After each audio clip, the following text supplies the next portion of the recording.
Olá, seja muito bem-vindo mais uma vez ao nosso programa Minha Fé. Hoje o nosso convidado todo especial é o pastor Brando Veiga, ele que é da Igreja Universal do Reino de Deus. Nós vamos conhecer um pouquinho mais sobre esse trabalho. Pastor, muito obrigado por ter aceito o nosso convite. Eu que agradeço, sempre para nós uma oportunidade a mais para poder mostrar o nosso trabalho, mostrar a nossa fé, como diz o programa, e mostrar para as pessoas que a gente está aqui à disposição para o que você quiser nos perguntar. E por que o Brando resolveu seguir esse ministério? Resolveu adotar essa fé para toda a vida? Bem, Marco, é assim. Eu estava analisando ali a pauta que a gente seguiria aqui no nosso programa e eu estava pensando o seguinte: toda a caminhada de sucesso nem sempre ela é programada, ela vem acontecendo. Hoje você disse assim para mim, vamos fazer o que a gente mais gosta de fazer, eu entrevistar e o senhor falar. Você não acordou um dia pela manhã e disse assim, olha, a partir de hoje eu vou ser um apresentador e vou entrevistar pessoas. Isso foi acontecendo. Você foi gostando de mídia, você foi gostando das câmeras, você foi gostando desse segmento e hoje você é um profissional, e diga-se de passagem, pelo que eu estou sabendo, de sucesso. E isso veio acontecendo. Assim também é o presbitério de pastor, principalmente do pastor da Igreja Universal, visto que ele larga tudo para sair pelo mundo para pregar a palavra de Deus. Então, em meados dos anos 90, nós chegamos na igreja ainda jovem, embora eu sou jovem ainda, né? Mas fomos caminhando, fomos desenvolvendo o nosso trabalho e deu no que você está vendo aqui hoje.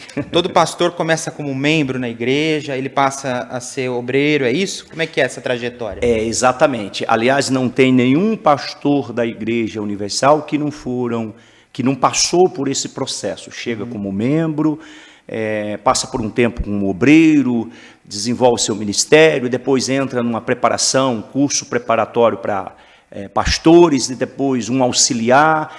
E assim, esse trabalho, e diga-se de passagem, um trabalho bem rigoroso e criterioso, é exatamente para que seja formado uma pessoa com qualificação e responsabilidade.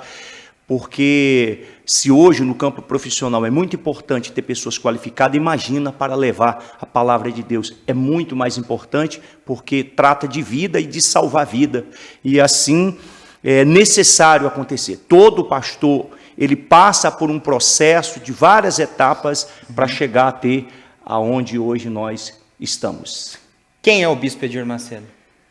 O Bispo Edir Macedo, um grande líder, homem justo, corajoso, porque a igreja hoje está em mais de 200 países, o bispo já está com 76 anos, e a mesma bravura dos anos 70, quando a igreja ela foi oficializada primeiro no Brasil, no Rio de Janeiro, e até o dia de hoje em vários países, o bispo tem se mostrado um grande exemplo para nós, exemplo de coragem, exemplo de perseverança, exemplo de resistência, porque criticado por todos, e diga-se de passagem, por aqueles que não a conhecem, e tem se mantido forte até o dia de hoje.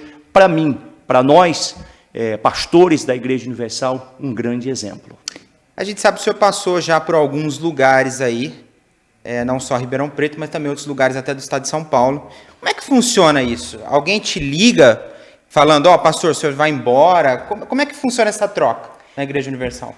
A igreja ela tem dois corpos, o físico e o espiritual. O físico a gente prefere, o espiritual a gente acredita, porque essa é a nossa fé, que Deus dá a direção. O físico existe uma administração por pessoas qualificadas. Pessoas estas que são responsáveis o suficiente para fazer essa administração terrena, digamos assim. Para que você me entenda melhor e o público que nos acompanha, uma pessoa inexperiente não pode assumir essa TV aqui para cuidar dela. Vai acontecer um problema administrativo. A igreja é a mesma coisa. Então, homens que já tiveram experiências. Daqui a pouco nós vamos falar aqui no programa a respeito do porquê investir no cuidado dos casais, da família. Geralmente, nós tratamos daquilo que passamos pela experiência, porque eu não posso te ensinar um caminho que eu nunca passei por ele. Então, a administração da igreja é formada por homens que foram, com o passar desses anos, sendo preparados e aprovados para esse presbitério. Então, é mais ou menos assim. Hoje eu estou aqui no Legislativo de Ribeirão Preto, a igreja não poderia colocar um garoto inexperiente. Eles teriam certamente problemas aqui dentro da casa.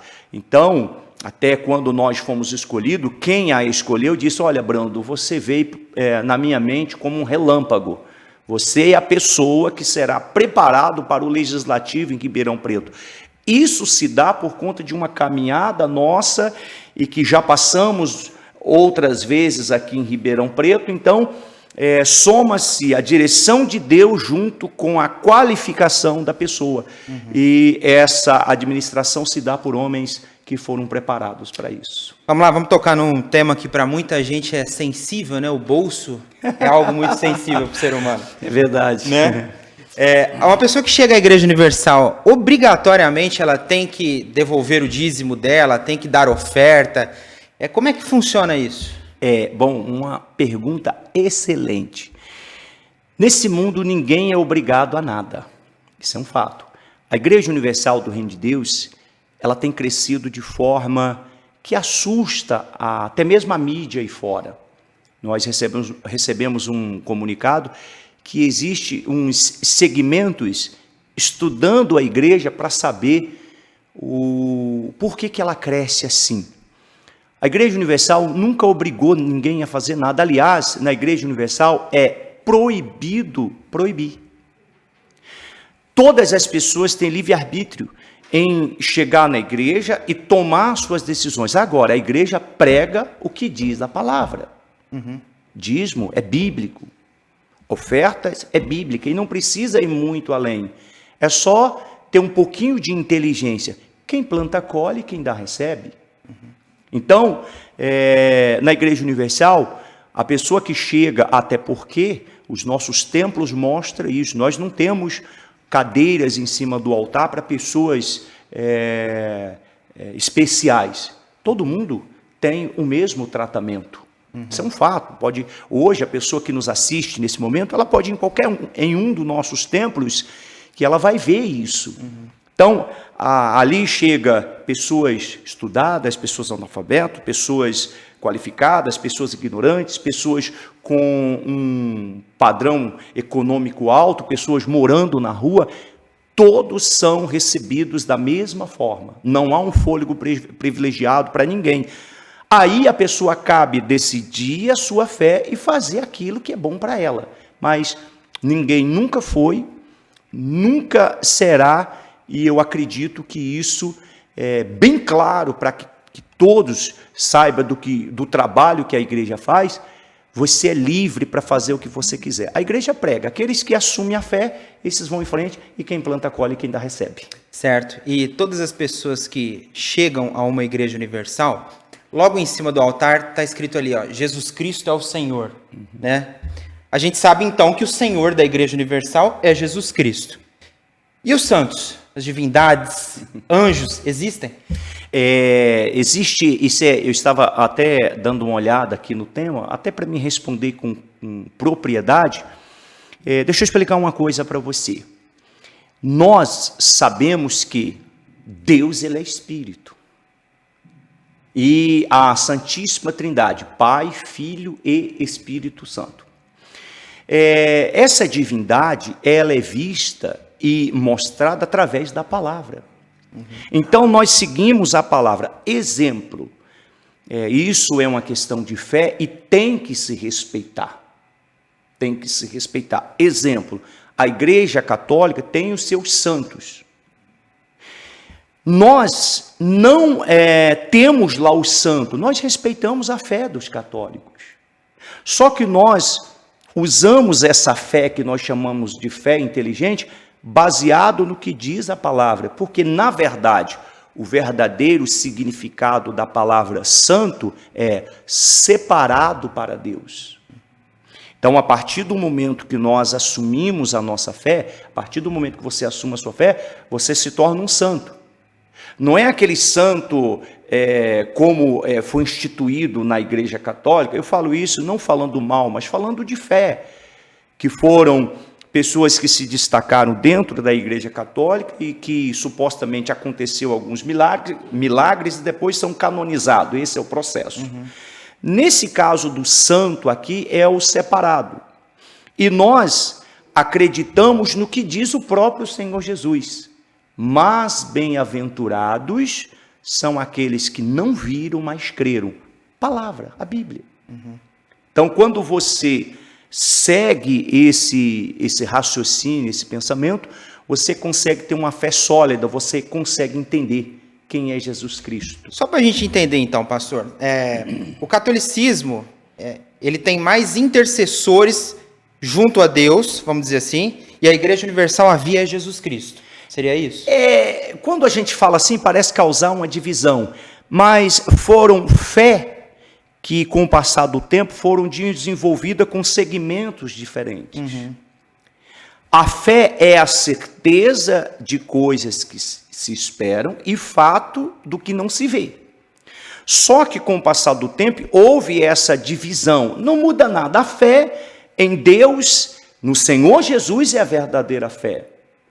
Essa é a verdadeira fé. O Senhor Jesus, aliás, está escrito lá em João 14, quando Tomé perguntou, Senhor, nós não sabemos para onde ir, João 14, 6. Nós não sabemos para onde ir e nem o caminho certo. Jesus diz, eu sou o caminho, a verdade e a vida. O cristão, seguidor de Cristo, segue essa linha, mas respeitamos a fé de cada um. Nós jamais iremos mexer na fé de quem quer que seja, porque cada um tem a sua fé. O senhor falou aí da palavra de Deus, né? A Bíblia é a boca de Deus de fato? Aquelas promessas que estão lá, elas podem ser cumpridas? Vamos simplificar isso, para que as pessoas possam nos entender melhor. A Bíblia é como se fosse uma receita, é uma receita. Se você pegar uma receita de bolo e você pegar, são 2 xícaras de leite, 100 gramas de farinha de trigo, uma xícara de manteiga e etc., e você seguir aquilo ali, a probabilidade desse bolo, já que foi uma receita aprovada, dar errado é 0. A Bíblia é a mesma coisa. A Bíblia, ela deixa para nós um norte a ser seguido, uma palavra a ser obedecida, e você sabe que toda palavra ela tem espírito. Exemplo, por isso que na Igreja Universal também nós tomamos muito cuidado com a palavra. Se eu chegar para você e falar assim, olha, Marco, eu estou percebendo que você está meio amarelado, você está pálido. Eu duvido que você não vai olhar no espelho, no próximo espelho que você vê na sua frente, para ver se realmente aquilo que eu te falei é verdade. Mas é que tem uma luz amarela ali no nosso cenário, e isso faz a gente ficar um pouco pálido, porque a palavra tem espírito, e a Bíblia, ela vem recheada de espírito. Aonde tem várias passagens, está lá, crê no Senhor teu Deus, será salvo tu e a tua casa, o Senhor sendo o meu pastor, nada me faltará, e tem também as palavras de exortações. Geralmente as pessoas gostam de ouvir aquilo que agrada, o Senhor é meu pastor, nada me faltará, isso é muito bom. O duro é quando dizem, você tem que ser marido de uma mulher só. Aí a conversa muda. Entende? Então, a Bíblia é, de fato, a direção mais correta de ser seguido. E funciona, na minha vida tem funcionado em todos os aspectos que você puder imaginar. Eu posso falar, não por conta de defender a Bíblia. Essa receita tem se cumprido sobre a minha vida. Isso todos os dias. Aliás, às vezes, eu penso assim, eu não sou nem digno de ter recebido já o que eu já recebi de Deus, mas aí vem aquela na memória, eu só posso colher aquilo que eu estou plantando, vida justa, palavra de Deus. Pastor, eu já vi em algumas pregações da Universal, muitas vezes o pastor falar em batismo nas águas e outras vezes falar em batismo com o Espírito Santo. Qual que é a diferença entre ambos? O batismo nas águas é para lavar o pecado que nós cometemos até o determinado dia da decisão e junto com o arrependimento e não querer fazer mais. Então, como é que funciona o batismo nas águas? Eu sou uma pessoa que reconheço os meus pecados. E eu não quero mais carregar essa culpa, isso pesa na minha mente. Então, eu reconhecendo que o batismo nas águas vai lavar os meus pecados, então eu resolvo primeiro a estar disposto a não cometer mais os mesmos erros. E reconhecendo que esses defeitos, pecados que eu cometi no passado, não mais pode fazer parte da minha vida, então eu desço as águas e, segundo o que diz a palavra de Deus, a partir de então, dessa atitude de descer as águas, junto com o arrependimento sincero, meu passado é cancelado. A partir de então, eu continuo sendo um pecador. Eu continuo sendo pecador. Mas um pecador que sei o que é certo e o que é errado, porque nas águas batismais, isso foi lavado, meus olhos foram abertos do que é certo e do que é errado. Então, a partir de então, eu passo a lutar para não cometer mais os mesmos erros que eu vinha cometendo. Esse é o batismo nas águas. Só aproveitando o que o senhor estava falando, então, se uma pessoa ela considerar que ela deve se batizar de novo, é possível fazer um segundo batismo? Não existe dois batismos, existe um só batismo.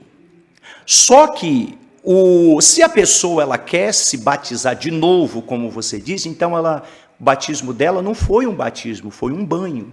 Então ela tem que se arrepender de verdade e, a partir de então, se batizar, permanecer na justiça do que diz o santo batismo. A partir de então, ainda que ela tinha descido outra vez, foi um banho, ela entrou um pecador seco e saiu um pecador molhado. Tanto é verdade que ela voltou a cometer os mesmos erros. Então, a partir do momento, qual é o verdadeiro batismo? É um único batismo. Aquele que eu, por exemplo, vou dar meu exemplo. Em 96 eu desci as águas e nunca mais eu cometi os deslizes que eu cometia. Então, eu permaneço até o dia de hoje com o pão nosso de cada dia, lutando. Então, eu tenho plena convicção de que aquele batismo meu foi o batismo. Só que eu estive em Jerusalém, eu tive a honra de ir a Jerusalém, por conta da palavra de Deus, e lá foi feito um propósito de se batizar no Rio Jordão, no mesmo lugar que Cristo se batizou. Então, eu me batizei novamente, não para a remissão dos meus pecados, porque isso aconteceu lá em 96, mas para que eu pudesse ter na minha memória, eu fui batizado no mesmo lugar que Cristo se batizou. Mas o verdadeiro batismo foi aquele que aconteceu lá em 96. Ele permanece intacto até o dia de hoje e a pretensão é concluir a minha caminhada com essa fé de que aquele batismo foi o único que valeu para mim. O batismo com o Espírito Santo? Eu ia voltar na pergunta para concluir. O batismo no Espírito Santo já é diferente. O que acontece? É comum você chegar na igreja cheio de problema. Aliás, ninguém vai a Deus quando tudo está uma maravilha. Geralmente, as pessoas vão a Deus quando tudo está dando errado. E até acontece de pessoas irem a Deus para agradecer, porque as coisas estão dando certo, mas na primeira dificuldade que ela passar, ela acaba indo embora e passa por aquilo e não permanece. No caso do batismo do Espírito Santo, funciona de que maneira? É o homem receber uma nova natureza. O homem, ele vem carregando seus pecados, suas maldades, suas culpas, seus deslizes humanos, só que a partir de então, por conta do conhecimento da palavra de Deus, ele não mais quer ser aquele homem maldoso, que mente pelas costas, que trai. Esse batismo no Espírito Santo é uma mudança de natureza que passa, a partir de então, fazer aquele homem, aquela mulher, aquela pessoa, viver uma vida justa e carregar dentro de si um senso de justiça e, primeiro, saber que ela foi transformada. Eu posso te falar isso. Quando eu recebi, é uma experiência espiritual individual, não é coletiva. A gente sabe que teve o coletivo lá no cenáculo do Espírito Santo, lembra lá onde que todos foram cheios do Espírito Santo, etc. A palavra de Deus diz isso. Mas nesse caso nosso hoje, já que Cristo morreu e ressuscitou e hoje ele habita em espírito, cada um que o invocar, se entregar de verdade e buscar em Deus essa nova natureza que vai te fazer ter paz, ser seguro, saber se comportar diante dos tempos bons e principalmente diante dos tempos difíceis, isso é uma mudança de uma natureza que só o Espírito Santo pode fazer, o Espírito que te torna separado de todas as coisas desse mundo. O senhor até tinha adiantado, mas vamos falar um pouquinho sobre a questão ministerial para casais. Eu percebo, a Terapia do Amor é uma reunião da Universal que já tem há muitos anos, né? Mas nos últimos anos eu venho percebendo que a Igreja Universal se intensificou muito com o dia a dia do casal. Né? Inclusive o Bispo Renato, né? E a Dona Cris, esposa, eles têm um trabalho muito forte voltado para isso, chamado né? Escola do Amor, alunos da Escola do Amor, etc. Para os diversos tipos de casos, para pessoas que são solteiras, para pessoas que estão namorando, divorciados. Por que a igreja foi tanto para essa área? Você já fez academia? Já, né? Faz tempo, hein? Eu sofri uma cirurgia no joelho e eu tive, mesmo como pastor, tive que ir para fisioterapia e depois academia para fortalecimento de músculos. Então foi se intensificado o trabalhar as pernas, por conta que o problema era nos joelhos. A igreja ela tem um trabalho chamado fé e inteligência. A fé, junto com a inteligência, ela traz bons resultados. E, baseado em fatos, a igreja trabalha com essa inteligência. Ela intensifica aonde tem a necessidade do ser humano. Exemplo, paralelo ao trabalho da Escola do Amor, feito pelo Bispo Renato Cardoso e a Dona Cris, nós temos um trabalho chamado Cura dos Vícios, que também é da Igreja Universal. Porque hoje o número de viciados tem crescido muito. Então, baseado no que o próprio sistema mostra que hoje, em cartório, dá o índice de pessoas que dão entrada para divorciar maior dos que dão entrada para casar, então a igreja tem intensificado nisso, porque a família bem estruturada, o resultado é muito maior.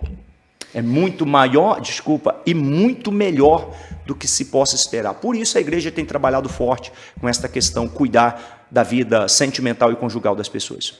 Vamos falar um pouquinho sobre o sentimento do pastor agora. É muito senso comum as pessoas dizerem, aquele pastor ladrão, todo pastor é ladrão. Como é que o senhor se sente ouvindo isso? Eu me sinto tranquilo, não devo nada para ninguém. Quem não deve, não teme, né? Se tem uma coisa que eu tenho 44 anos e até encontrei um pastor, amigo meu, que de longas datas, né, começamos na obra juntos. Ele disse assim, Brando, você não está envelhecendo não, parece que você parou no tempo. Hoje preocupação faz as pessoas envelhecerem rápido. E se tem uma coisa que eu não tenho é preocupação. Primeiro, preocupação não resolve problema nenhum. Segundo, o meu Senhor, que é um modelo e exemplo para toda a humanidade, crendo ou não que é o Senhor Jesus, ele tinha 12 e não conseguiu agradar todo mundo. Não sou eu que vou agradar, e muito menos num universo de 27 mil pastores que nós temos na Igreja Universal do Reino de Deus. Nós sabemos também, Marco, que dentre esse universo de pastor, tem gente que presta e tem gente que não presta. Como tem apresentador que presta e apresentador que não presta. Como tem político que presta e político que não presta. Como tem câmera que presta e câmera que não presta.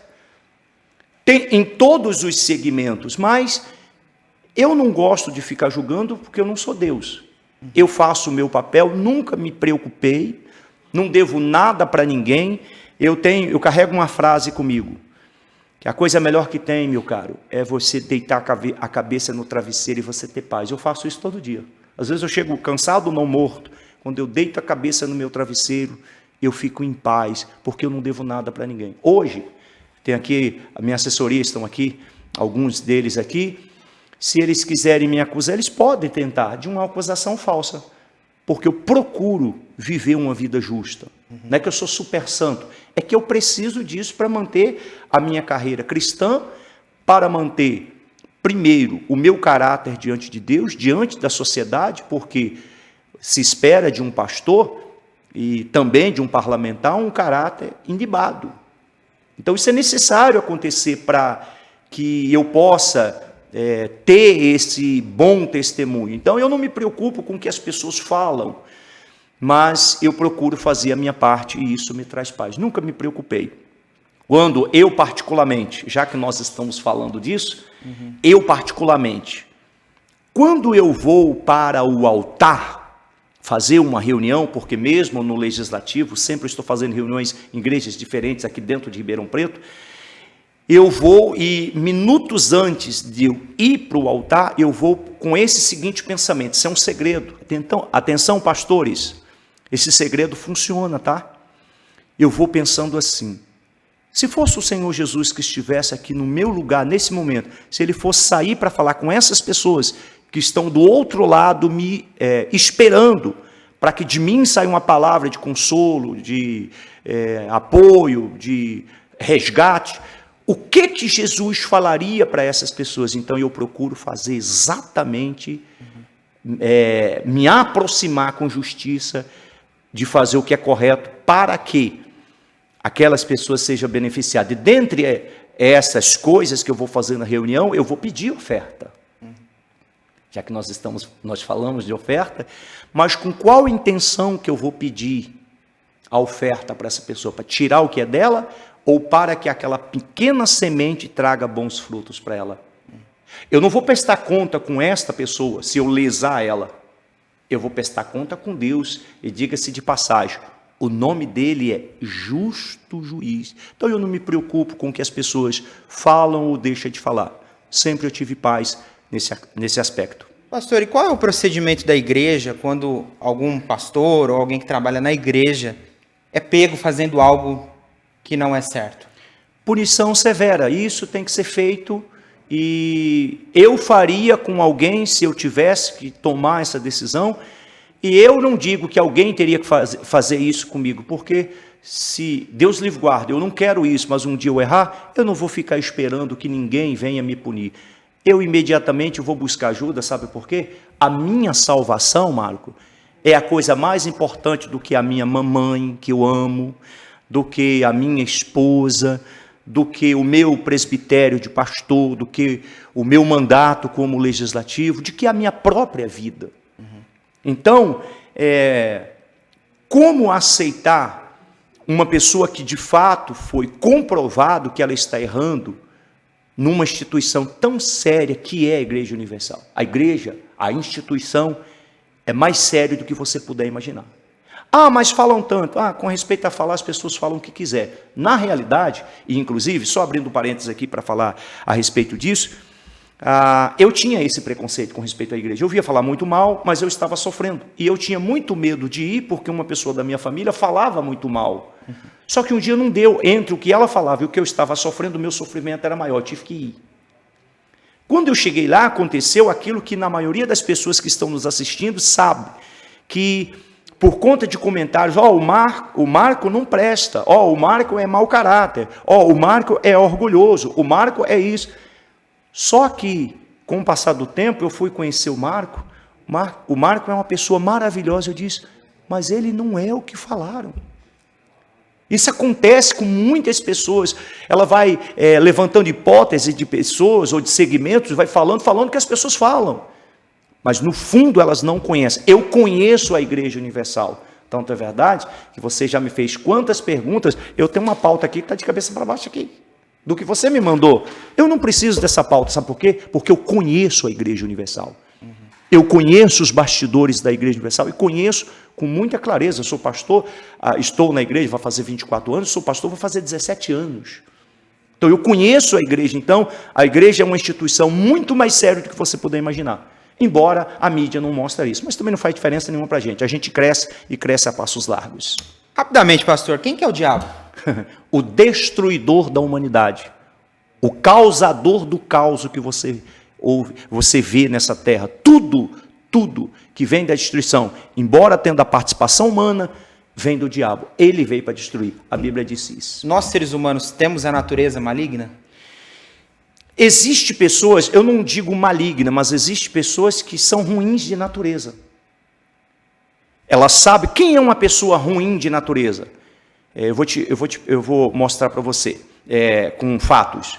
Eu vi num assalto e a polícia veio e fechou, fez o cerco, e um dos ladrões pegou a vítima e com uma faca punhal enfiou no olho e foi afundando. Aquilo ali é ruindade humana. Ele estava consciente do que ele estava fazendo. Então existe pessoas de natureza ruim. É claro que o diabo colabora com isso, mas a pessoa considerada a pessoa ruim é aquela que sabe do que está fazendo. Por exemplo, eu estou maltratando você, eu sei que eu estou te maltratando, eu tenho consciência, não é por conta de ignorância minha. Isso é ruindade humana. E é claro, meu caro, que é impossível você que assiste agora está fazendo o bem e você não será recompensado. Alguém vai aparecer para fazer o bem para você. Você que sabe que você é maldoso, está ferindo alguém, não se preocupa não. Daqui a pouco você vai colher fruto, porque a semente não morre, seja para o bem, seja para o mal. Então, eu particularmente, eu sempre procuro tomar minhas decisões, meus assessores estão aqui, sabem do que eu estou falando. Eu sempre procuro tomar decisão baseada em justiça. Às vezes não é nem no sentimento, às vezes você tem coisa que dá raiva em você, isso é do ser humano. Mas a pessoa maligna é aquela que sabe que ela está prejudicando alguém, mesmo assim ela faz. E, infelizmente, nós temos esse tipo de pessoas. Existe fé inabalável? Existe. Existe sim. Existem pessoas que não são inabaláveis, mas fé sim, eu te provo. O apóstolo João morreu e não negou a fé. O apóstolo Paulo morreu e não negou a fé. Hoje ainda há cristãos lá no Oriente Médio que são colocados dentro de um saco e amarrados e jogados no sol e morrem agonizando e não negam a fé. Se elas negassem a fé, elas eram livres daquilo. Então existe fé inabalável sim. Por que o senhor diria para alguém visitar a Igreja Universal que esteja nos assistindo? A fonte inesgotável. Quando mamãe não pôde me ajudar, quando os conselhos do meu pai não foi o suficiente, quando o vício que eu estava me dominando, quando todos viraram as costas para mim, eu cheguei na Igreja Universal, aqui em Ribeirão Preto, no bairro do Ipiranga, na antiga Igreja Universal da Avenida Dom Pedro I, 1316, hoje é um mercado lá, não existe mais essa igreja. E a Igreja Universal estava de portas abertas, o pastor não perguntou quem eu era, não perguntou a minha situação, não perguntou o que eu tinha para oferecer, mas me deu uma palavra que era possível sim a minha vida mudar, e naquela noite eu não saí para os vícios da madrugada. Eu tive paz, eu dormi. Aquele foi o maior prêmio que eu recebi, esse prêmio está comigo até hoje. Como poderia eu beber uma água cristalina, eu estar morrendo de sede, beber uma água que, essa água parece que desce, trazendo vida para o meu interior, e o meu companheiro do lado, morrendo de sede, e eu ficar quietinho, não falar para ele, que ali tem uma fonte que pode saciar a sede dele. Isso foi o que aconteceu comigo na Igreja Universal. Por isso, eu digo, se você fizer o que eu fiz, certamente o milagre que aconteceu comigo vai acontecer também com você. Pastor, muito obrigado pela presença do senhor mais uma vez. Acho que a gente tratou de bastante coisa aqui. Ué, mas importante. Já? Passou rápido, né? Poxa vida, é um bate-papo. Eu pensei que a gente ia ficar aqui falando a verdade, passa tão rápido. E é assim, hoje eu sou casado há 23 anos, tenho uma esposa maravilhosa. Hoje a igreja tem nos dado a responsabilidade de estar aqui em Ribeirão Preto, e hoje fui convidado ao Legislativo, nós estamos aqui e sempre dando o nosso melhor.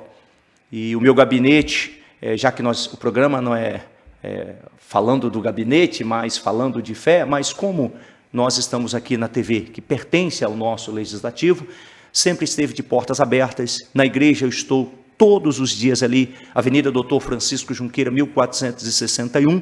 E se eu não estiver ali, tem um companheiro meu ali, pronto para atender todas as pessoas. Nós estamos no bate-papo, tá aqui os dois na câmera, eu estou olhando naquela, mas na verdade é naquela, né? Então, as portas sempre estão abertas para aqueles que não aguentam mais o sofrimento, que pensam que não tem mais jeito, que nasceu para sofrer, que a morte é a solução para os seus problemas, quando na verdade o Senhor Jesus está de braços abertos para fazer por todos aqueles que o buscar o que foi feito comigo.